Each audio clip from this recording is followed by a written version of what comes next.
Coming up on today's show, I want to go through some surprise cut candidates for the Browns because every single year there's always one or two names that's right there on the bubble, and maybe they make the 53-man roster, maybe they don't. So I'm going to go through 5 potential cut candidates that might be a bit of a surprise. Not saying they all going to get cut, and honestly, this Browns roster seems pretty intact. I'm not going to expect a whole lot of surprises when cut day comes, but you never quite know in the NFL. So let's start with our first surprise cut candidate, and this one would definitely be a surprise, but I have to include him, Perrion Winfrey, right? He was arrested in April on assault charges, and that followed a rocky rookie season, which included healthy scratches and a team suspension, a concussion from riding a bird scooter into a lamppost. It was just not a good season for Perrion Winfrey, and he was already on a bit of thin ice going into the offseason, and then the assault, right? And then the arrest for that. Now, it's a pending legal matter. I am sure the Browns are waiting to see how the court system unfolds,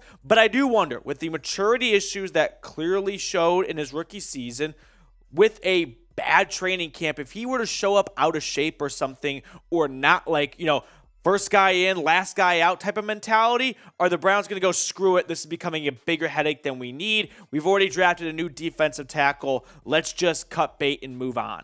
Last year, Winfrey didn't put up a lot of numbers that show that he's an absolute lock. I mean, his draft pick, like where he was selected in the 4th round, definitely buys him an extra season. But if these were the numbers for a 7th round pick last year and he was a, training camp roster battle guy, a bubble player, he would definitely be on the bubble still. Now, he did improve Winfrey, as I kind of bag on him a little bit, in the second half of the season, right? Here are his PFF grades from weeks 13 through 18. You can see on the left his overall grades throughout the entire season. So last couple of weeks, up overall, better run defense, similar pass rush, better tackling, 200 snaps. So at the end of the season, he showed that he has what it takes to be a rotational defensive tackle in the NFL. We didn't see much more beyond that, but that's perfectly fine. We didn't see much of him anyway in his rookie season.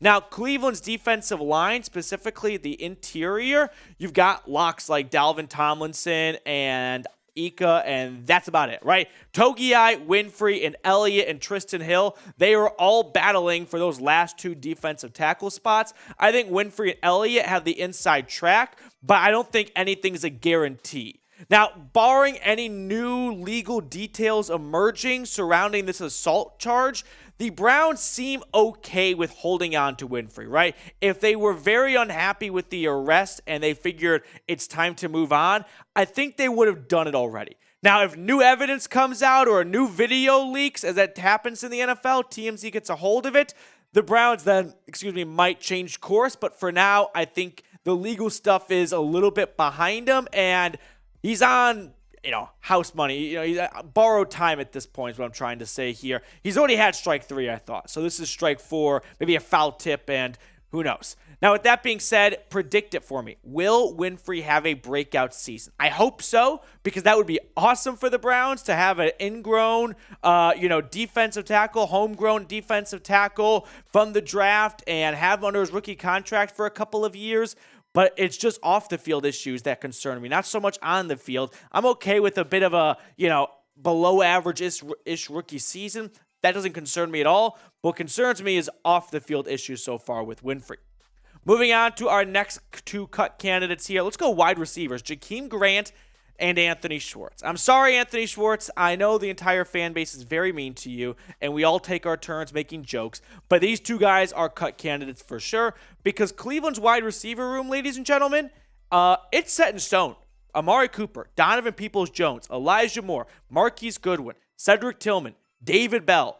They are locks, right? I just don't see a way I don't see a way Cooper, DPJ, Moore, Tillman don't make the roster. Bell has like a 95% chance. And Goodwin, I know some people might try and talk themselves into him maybe being a bubble player. They threw a decent amount of guaranteed money his way. He's making the 53-man roster. So now the question is, do the Browns want to take 7 wide receivers?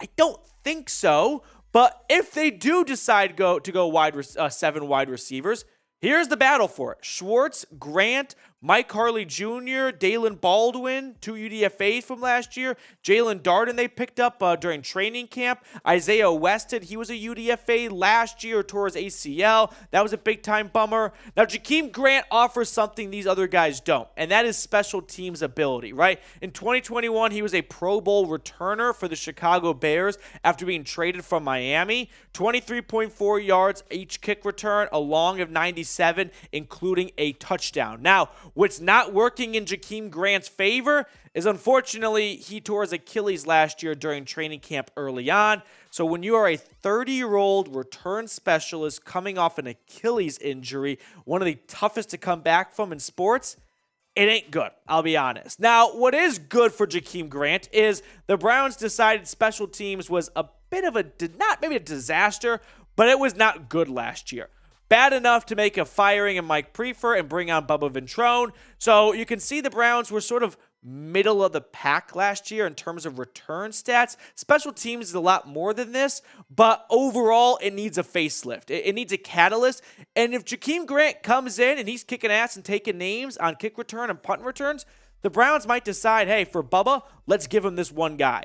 Now, talking about Anthony Schwartz for a moment here, the former third-round Auburn Tiger so far in his career, receiving-wise, 14 grabs, 186 yards, 1 touchdown. He did get 1 rushing touchdown last year. That was very nice for Anthony Schwartz. He needed that. But I am not very optimistic about Schwartz making the roster, so predict it. Will Anthony Schwartz make this roster? Give me an M for make or a P for pass. I'm going to pass. I will outline a potential make later on in the video, but for now, I think it's a pass. And the only thing that could maybe give Schwartz or Grant a good chance of making the roster is this. Roster projections this far out always seem to forget one thing: injuries, right? Last year, we were looking at this Browns roster, and we're like, it feels like every 53-man spot is locked in. What are the battles going to be? Well, then when Jakeem Grant tore his Achilles, that opens up a wide receiver position. So right now, it might feel like it's set in stone, and you just don't see a way some of these guys can make the roster. And then and then a sad thing called injuries kicks in, and we all look back and laugh at ourselves for thinking there was no chance this guy was going to make it. Well, when so-and-so got put on short-term IR to open up the season, they ended up making the roster. Moving on to our next cut candidate, this is Harrison Bryant. It's a bummer. I'm a big fan of Harrison Bryant, but right now he is on the outside looking in, I think, right? He's tight end number 3 behind David Njoku and Jordan Akins. He also has a $2.9 million cap hit this season. It's a decent-sized cap hit for a tight end 3. PFF ranked him last year 43rd out of 73. This is not a Harrison Bryant is a bad football player part of the show. That's not the issue here. The issue is he's tight end 3. I don't think that's really up for debate all that much. Behind Njoku and Akins, he hasn't really progressed all that much as a receiver or a blocker through 3 seasons so far. And Zaire Mitchell-Payton and the UDFA Thomas might not be better. I don't think they are, but they are definitely cheaper. And Bryant so far in his career, 76 grabs, 710 yards, and 7 touchdowns. Like, those are decent numbers, and I wouldn't be shocked if a tight end on another team gets hurt. Harrison Bryant might be getting some buzz as a potential trade candidate. But at the end of the day, I'm left with this question. Does Andrew Berry want to pay $2.9 million for a third-string tight end? Like, that's a decent investment for someone that's a special teamer / hardly sees the field. So if injuries pop up, that'll change things.